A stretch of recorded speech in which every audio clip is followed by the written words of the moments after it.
할렐루야. 고맙습니다. 겨울이 지나가고 봄이 안 올 것 같았었는데 봄이 옵니다. 봄이 오면 꽃들이 핍니다. 진달래도 개나리도 또 벚꽃도 피고 그래요. 대학교에서 학생들 간에 그런 얘기가 있습니다. 벚꽃의 꽃말이 뭔지 아냐고. 혹시 벚꽃의 꽃말은 뭔지 아십니까? 벚꽃의 의미가 뭔지 아세요? 학생들은 그렇게 얘기합니다. 중간고사라 그래요. 이 무슨 얘기냐면요. 꽃 좀 즐기려고 이렇게 보려고 그러니까 시험 본다고 해가지고 시험 공부하고 시험 보고 나서 보니까 꽃이 없어져 버리는 거예요. 그래서 벚꽃의 꽃말은 중간고사라고 애들이 웃으면서 그렇게 얘기합니다. 4월 달에는 대학에서는 시험이 있죠. 그래서 말인데요. 우리 옛날 어렸을 때를 생각해 보면서 시험 공부 한번 하도록 하겠습니다. 이 시험은요, 답을 먼저 알려주고 하는 그런 시험입니다. 제가 뭐라고 물어보면 여러분들이 한 가지로 대답하시면 되는데요. 답은요, 예수 그리스도입니다. 연습 한번 해보겠습니다. 성경은 누구에 대한 책입니까? 예수 그리스도. 네. 구약은 누가 오실 것에 대해서 얘기하고 있습니까? 예수 그리스도. 신약은 누가 오신 것에 대해서 얘기하고 있습니까? 예수 그리스도. 오늘 부활하신 분은 누구입니까? 예수 그리스도. 우리는 누구의 이름으로 기도합니까? 예수 그리스도. 네, 우리는 누구를 기다립니까? 예수 그리스도. 네, 그렇게 하면 만점입니다. 대학교 학점으로 A+입니다. 근데 우리가 이걸 대학생들처럼 한번 해보도록 하겠습니다. 대학생들이 제일 좋아하는 건 팔뚝질이라고 하는 겁니다. 이 주먹을 이렇게 쥐고 예수 그리스도, 예수 그리스도 이렇게 하는 거예요. 한번 해볼까요? 성경은 누구에 대한 책입니까? 예수 그리스도. 네. 구약은 누가 오실 것에 대해서 얘기하고 있습니까? 예수 그리스도. 신약은 누구에 대해서 얘기하고 있습니까? 예수 그리스도. 오늘 부활하신 분은 누구십니까? 예수 그리스도. 우리는 누구의 이름으로 기도합니까? 예수 그리스도. 네, 우리는 누구를 기다립니까? 예수 그리스도. 어떤 학생은 웃고만 있어요. 어떤 학생이냐면요. 여기 계신 분이 웃고만 계세요. 한번 해봅시다. 연습. 연습. 네. 우리가 예수님 때문에 여기 함께 모였습니다. 작년에요. 부활절이었어요. 근데 갑자기 퇴근하고 이제 7시쯤 돼 가는데 갑자기 문자가 하나 틱 하고 와요. 그래서 이렇게 보니까 목사님, 내일 우리 사진 찍을 텐데요. 드레스 코드라고 하는 게 있습니다. 옷을 이렇게 입고 와주세요. 어떻게 입고 가냐면 위에는 하얀색 티라든지 셔츠를 입으시고요. 아래는 청바지를 입었으면 좋겠습니다. 그걸 진작 얘기하지. 지금 얘기하면 어떡하냐고. 그러고 나서 준비해서 야우리를 나갔더니만 야우리에 백화점이 문을 닫았더라고요. 야, 이거 내일까지 옷을 가지고 오라는데 어떡하나 싶어서 야우리에서 길을 하나 건너가지고 뒷골목으로 쭉 들어가니까 옷 파는 데가 있더라고요. 그래서 쭉 돌아다니다가 이 옷을 샀어요. 그리고 이제 청바지를 보는데 이게 웬일입니까? 젊은이들 입는 것만 입는 거예요. 볼기가 드러나도록 엉덩이가 찢어져 있는 것도 있고요. 앞에도 다 찢어져 있는 것도 있고 실이 다 나와 있는 것도 있고 민망해서 여러 곳을 다녔는데 없더군요. 맨 마지막 집에 갔는데 터지긴 터졌는데 그래도 무릎 위에 조금 터진 거 양쪽 다 그 정도였어요. 그래서 됐다. 이것 가지고 입고 나가면 되겠다. 그래가지고 이제 이 옷을 사서 입고 작년만 입고 말려고 했더니만 올해 또 여기서 이제 주의 말씀 교회에서 설교를 하게 돼서 오늘 드레스 코드로 한번 가면 좋겠다 이런 생각이 있었습니다. 어르신들이 계시군요. 어렸을 때 혹시 교회에서 그런 거 해보신 기억이 있는지 모르겠어요. 부활절이 되면요. 저는 이제 시골에 살았었거든요. 아마 서울에서도 외곽에 살았던 분들은 거의 그렇게 했을 것 같은데요. 시골에 살면 등을 만들어요. 한 10일쯤 전에, 한 10일이나 일주일 전쯤에 등을 하나 만들어요. 이렇게 큰, 어쩌면 애들 키만한 그런 등을 만듭니다. 나무로 이렇게 짜가지고 거기다가 참종이라고 한지를 쫙 붙여요. 그리고 거기다가 이제 초를 키죠. 그리고 주일날 새벽 4시에 다 모이는 거예요. 교인들이 전부. 꼬마애들, 젖먹이들부터 노인에 이르기까지 다 모여요. 그리고 나서 다 어디를 걸어가는 거예요. 어디로 갔을까요? 우리 교회에서 한 1km쯤 떨어져 있는데 공동묘지가 있었는데요. 그 공동묘지로 다 가는 거예요. 그래가지고 같이 예배를 드리는 거예요. 예배 시작부터 찬송이 나오는데 할렐루야 우리 구주 우리 예수 부활 승천하셨다 뭐 이러면서 이제 예수 그리스도께서 죽음을 이기시고 부활하셨다고 하는 것을 시청각 교육을 하는 거예요. 지금처럼 유튜브가 있다든지 인터넷이 있다든지 텔레비전이나 뭐 이런 게 있는 것도 아니고 아무것도 없는 상태에서 사람들한테 예수 그리스도께서 부활하셨다고 하는 걸 얘기하고 싶어서 교회들마다 물론 그 서울에 있는 중심가에 있는 교회들은 그렇지 않았었고요. 서울에도 그 뭐 망우동이라든지 그런 외곽에 있는 데들 있지 않습니까? 그런 데들은 다 그 공동묘지에 가가지고 예배하고 내려오면서 우리도 살다가 죽을 수도 있지만 죽은 다음에 부활한 것을 생각하고 또 부활하신 주님을 만나볼 것에 대한 생각을 내려올 때 뿌듯해요. 예배 드리고 내려오면 이제 해가 뜨기 시작하는데 굉장히 뿌듯한 마음이 듭니다. 어렸을 때 부활절에 그 부활의 희망을 노래했던 그런 시간들도 있었습니다. 네, 우리 주님의 부활과 우리의 부활을 생각해 봅니다. 예수님도 부활하셨지만 예수님이 잠자는 자들의 첫 열매 혹은 부활하신 첫 분이라고 한다 그러면 우리는 나중 열매 혹은 나중 열매라고 얘기할 수 있을 것 같은데요. 예수님이 부활하신 것처럼 우리도 부활할 것에 대해서 성경이 말하고 있습니다. 실제로 그렇습니다. 그러면 우리 모두가 다 예수님을 만나게 될 것입니다. 지금도 예수님과 만나서 이야기하고 이걸 기도라고 하죠. 예수님과 함께 동행하고 있지만 이제 그 부활의 날에 이 세상 마지막 날에 우리가 천국에 가게 될 경우에 천국에서 예수님을 직접 만나볼 수 있을 것 같습니다. 예수님을 만나면 어떻게 될 건가 그런 생각을 해봤습니다. 기독교의 중심이 예수 그리스도라고 하는 걸 우리가 처음에 시작할 때 팔뚝질로 한번 같이 해보았습니다. 그래요. 예수님을 따라다녔던 많은 사람들, 특별히 예수님의 제자들이라고 했던 한 12명 정도 되는 12명 정도 되는 사람들은 굉장히 예수님을 기대하고 또 기대했어요. 이야, 이제 예수님이 왕으로 오셨으니까 이제 그 로마를 물리치고 이스라엘의 왕국을 다시 세우고 예수님이 왕으로 등장하신다 그러면 나는 예수님 옆에서 영의정해야지, 나는 좌의정해야지, 나는 우의정해야지, 뭐 다들 이런저런 생각을 하고 있었던 것 같아요. 그래서 더 열심으로 일을 했는지 몰라요. 예수님이 가시는 곳마다 따라가고 예수님을 위해서 모든 것들을 다 했던 것 같아요. 그런데 갑자기 아무도 생각하지 못한 시간이 온 거예요. 그건 뭐냐면 예수님이 돌아가신다는 거예요. 죽으신다는 거예요. 그래서 제자들이 많이 놀랐어요. 근데 예수님은 죽을 걸 알고도 같이 내일 죽는데요. 오늘 제자들하고 같이 밥 먹자 그러는 거예요. 밥 먹자. 우리가 잘 아는 그림 속에 보이는 성화 속에 보이는 최후의 만찬이 그런 거죠. 밥 먹자. 그렇게 해서 다 같이 밥을 먹는 거예요. 밥을 먹다가 어느 정도 먹은 것 같은데요. 예수님이 갑자기 일어나셔서 옆구리에다가 이 수건을 차시고 제자들의 발을 씻어주시기 시작하시는 거예요. 기가 막힌 일이 아닐 수가 없어요. 내가 내일 죽는다면 나는 뭘 하고 싶은가요? 근데 예수님은 내일 죽는 걸 알면서도 오늘 저녁에 제자들의 발을 한 사람 한 사람 씻겨주시는 거예요.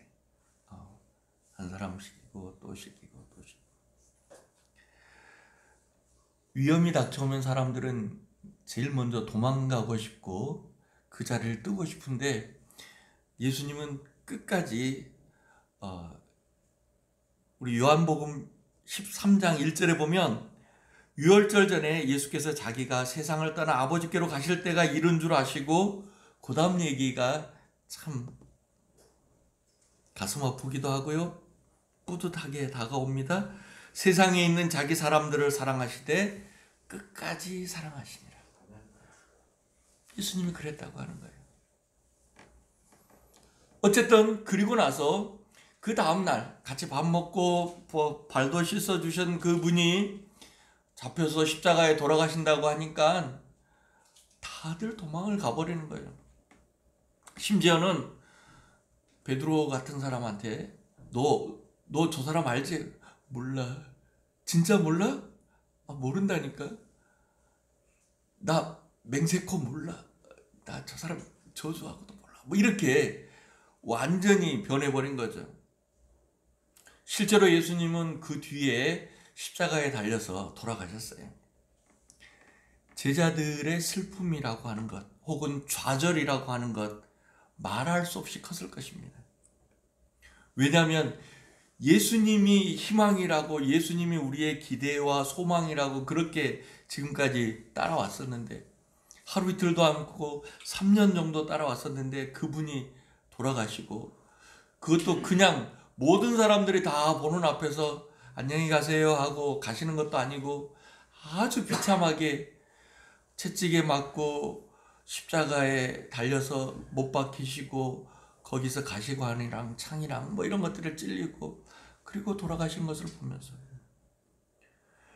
목소리조차도 막 갈라진 그런 목소리 아니었겠어요? 하나님 어찌하여 나를 버리시나이까, 뭐 이렇게 이제 하는 걸 보면서 얼마나 제자들이 좌절하고 낭망했겠어요. 슬픔 가운데 있는 그들에게 예수님이 말씀하신 것처럼 평소에 내가 죽을 건데 죽은 다음에 사흘 만에 살아날 거야, 이렇게 얘기하신 것처럼 다시 살아나셨어요. 그 살아나시고 난 뒤에 있었던 일이 오늘 우리가 읽었던 요한복음 21장입니다. 예수님은 마지막과 처음이 비슷한 것 같아요. 뭐냐면 이제 예수님이 다시 살아나셔서 제자들을 만났으면 제자들한테 뭐라 그러겠어요? 여러분들 같으면 뭐라 그러겠어요? 나를 3년 동안 선생님 없으면 안 돼요, 선생님 사랑해요, 선생님 저하고 함께 해주세요, 뭐 이랬던 친구들이 다 배반하고 배신하고 이제 다 가버렸을 때, 그리고 나서 예수님이 돌아가셨는데, 돌아가시고 끝이었으면 모르겠는데 다시 살아나셨어요. 그리고 다시 그 제자들하고 만났어요. 여러분들 같으면 뭐라 그러겠어요? 배신자여 뭐 그렇게 노래, 아마 한상배 집사님 같은 경우는 노래를 잘하기 때문에 노래로 했을 것 같아요. 사랑의 배신자여 뭐 이렇게 얘기했겠죠. 근데 예수님은요 그렇게 얘기하지 않고요, 돌아가시기 전날 했던 거하고 비슷하게 이렇게 얘기하는 거예요. 이리 와, 밥 먹자, 아침밥 먹자, 이리 와, 밥 먹자.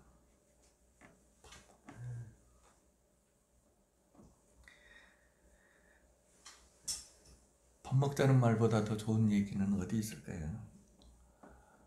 밖에 나가서 공부하고 왔는데, 일하고 왔는데 엄마가 밥 먹자, 이 얘기처럼 좋은 얘기가 어디 있겠어요?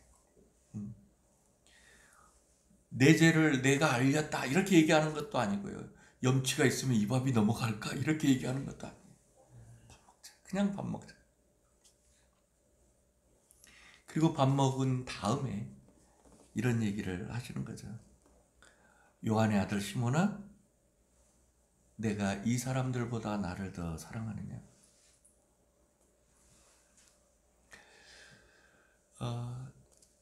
참 베드로는 이 말을 듣고 많이 찔렸을 거예요. 왜냐하면 맨날 한다는 얘기가 난 딴 사람들보다 더 예수님 잘 따라갈게요 이런 얘기하고, 심지어는 남들은 다 버려도 저는 안 버릴게요 이렇게 얘기했던 친구가 베드로였는데, 예수님이 그 베드로한테 그래요.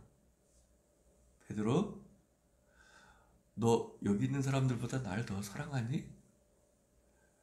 베드로가 말을 잘 못했던 것 같아요.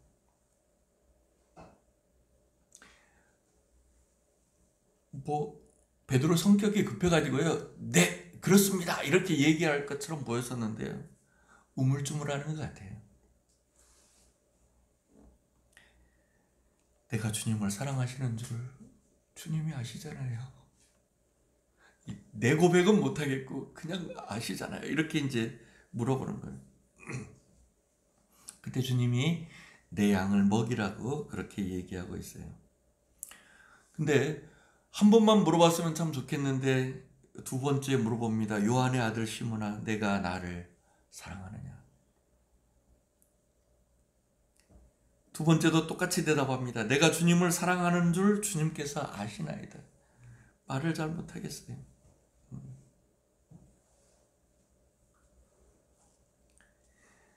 세 번째 또 똑같이 물어봅니다. 요한의 아들 시몬아, 내가 나를 사랑하느냐? 세 번째로 내가 나를 사랑하느냐고 하는 말을 들은 베드로가 마음에 근심이 생겼어요. 아까 밥 주실 때는 안 그럴 것 같더니 이제 밥 먹여놓고 이제 정식으로 꾸짖으시려는가 뭐 이런 생각이 있었겠죠. 마음이 굉장히 무거웠던 것 같아요. 근심하고 있는 그에게 예수님께서 내 양을 먹이라라고 그렇게 얘기합니다. 무슨 얘기냐면요, 배신하고 갔지만 나는 너를 사랑하기 때문에 너한테 내 사람들을 맡기고 싶다, 이런 얘기를 하는 거예요. 여러분, 우리가 회사나 혹은 집에서 누가 내 돈을 훔쳐간다고 합시다. 회사 금고를 열고 돈을 훔쳐가고 계좌이체로 훔쳐가든지 뭐로 훔쳐가든지 훔쳐가고 내 지갑에서 돈을 훔쳐간다고 합시다. 그러면 믿기 어렵죠, 그 사람. 근데 그 사람을 진짜 믿는다고 하는 건 어떤 걸까요? 너가 그동안에 그렇게 했지만 난 널 믿어. 널 사랑해. 그러니까 내가 너 내 통장 관리를 맡길게. 내 지갑 관리를 맡길게. 이러면 진짜 사랑한다고 하는 거 아니겠어요? 아마 예수님이 베드로에게 했던 게 그런 것 같아요. 너를 뭘 믿고 내 양을 맡길 것인가, 이렇게 얘기하지 않고요. 너 날 사랑한 거 아직도 변하지 않았지? 그러면 내 양을 부탁하마. 우리의 대답은 뭘까요? 제가요, 염치 없습니다만, 면목 없습니다만 주님 사랑합니다. 이게 대답 아닐까 싶습니다. 이제 우리가 잠시 잠깐 후에 어떤 분들은 80세를 사시고 어떤 분들은 100세를 사시고 또 요즘에는 110세를 사시는 분도 계십니다만, 잠시 잠깐 후에 주님이 우리께로 오실 수도 있고 우리가 주님께로 갈 수도 있지만 어쨌든 서로 만나게 될 거예요. 만나면 나는 이 세상을 어떻게 살고 나서 예수님을 만날 것인가 곰곰이 생각해 봤어요. 한 가지는 예수님처럼 살면 좋겠다, 이런 거예요. 뭐냐면 예수님이 하나님께로 가실 것을 아시고 죽을 걸 아시고도 자기 제자들을 사랑하되 끝까지 사랑하셨던 것처럼 저도 우리 학생들한테 또 우리 교인들한테 사람들을 끝까지 사랑했으면 좋겠습니다. 그런 마음이 있어요. 그리고 우리가 살다 보면 저도 그렇고 여러분들도 그렇고 죄를 짓고 또 어려울 수도 있지 않습니까? 누가 잘못했을 때, 누가 힘들어할 때, 욥의 친구들처럼 너 그거 괜히 온 거 아니다. 하나님이 그냥 호락호락하는 분이 아니다. 너가 무슨 죄를 지었으니까 이렇게 왔지 그냥 온 거 아니다. 이렇게 얘기하는 게 아니고요. 그냥 힘들다 그러면 혹은 찾아오면 이리 와, 같이 밥 먹자. 이리 와, 같이 차 마시자. 아마 여러분 저하고 전화번호를 갖고 계시는 분들은 카톡에 보면 제 프사에 맨 먼저 나오는 글이 있습니다. 혹시 읽어보신 분 계실까요? 그대와 내가 만나면 커피는 내가 사겠소. 이런 시입니다. 커피라고 하는 시인데요. 저는 학생들을 만날 때, 사람들을 만날 때 그런 생각을 합니다. 모든 사람은 다 예쁘다. 모든 사람은 다 좋다. 이런 생각을 합니다. 어른들도 그런 사람들이 없지는 않겠습니다만 학생들이라고 해서 다 착하겠어요? 다 깨끗하겠어요? 다 거짓말 한 번 안 하고 다 생각도 맑고 건강하고 그러겠어요? 어떤 애는 술을 애들 말로 떡이 되도록 먹는 애들도 있고요. 술, 담배 하루에 3갑 반 이렇게 하는 애들도 있고요. 마약하는 애들도 있고요. 동성애 하는 애도 있고 여러 애들이 다 있습니다. 그런데 어떤 친구가 와도 저는 그렇게 살고 싶습니다. 오라고 같이 커피하자고, 같이 밥 먹자고, 같이 얘기하자고. 저는 모든 사람은 다 착하다고 그렇게 생각하고 있어요. 그래서 너 무슨 죄 지었지, 뭘 회개하라고 이렇게 얘기를 먼저 안 합니다. 같이 밥 먹고 얘기 나누고 같이 예배드리고 같이 신앙생활 하다가 하나님께서 알려주시면 네,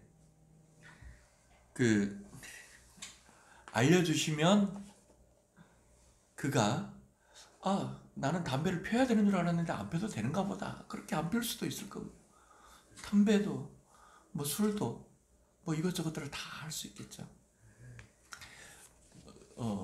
예수 믿고 나서 변화돼서 새롭게 살 수가 있겠죠. 그건 그들의 몫이고요. 제가 하고 싶은 건 예수님처럼 하고 싶습니다. 발도 씻어주고 싶고 같이 밥도 먹고 싶고. 아마 여러분들은 2021년 이 부활절에 어떤 생각을 갖고 계시는지 모르겠어요. 바라기는 우리 주의 말씀 교회에 나오는 모든 성도님들께서 예수님처럼 그렇게 살고 예수님을 기쁘게 만나게 된다면 참 좋겠습니다. 기도하시겠습니다. 하나님 아버지 고맙습니다.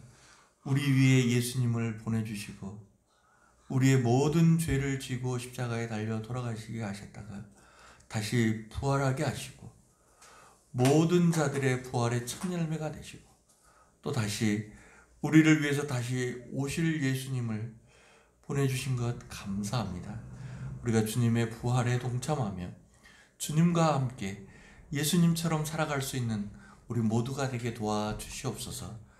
감사드리옵고 예수님의 이름으로 기도하옵나이다. 아멘.